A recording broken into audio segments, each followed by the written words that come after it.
na sisi kama serikali hatutakubali mtu yeyote kuhatarisha usalama wa taifa.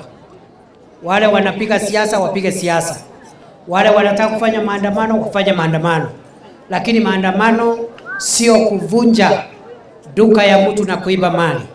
Maandamano ya amani sio kubaka akina mama na wasichana ambao hawana hatia. Maandamano ya haki zako za binadamu haijumuishi kuingia katika kituo cha polisi na kujaribu kuchukua bunduki na silaha ya serikali.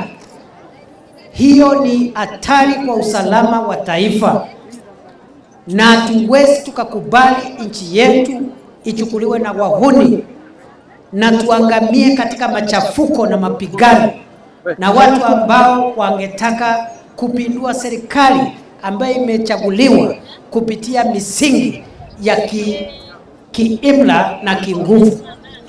Ule anataka kufanya maandamano afanye, we have no problem, lakini weenda sema mambo yako, ukimaliza uende nyumbani. Hatuna shida na wale wako na tofauti, wako na maoni tofauti na serikali. Ule anataka kutofautiana na serikali ni sawa, we have no problem, lakini kwa njia ya amani.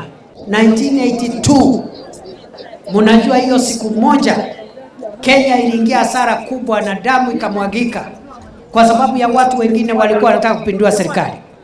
2007 watu wengi waliumia kwa sababu ya machafuko ya watu ya siasa.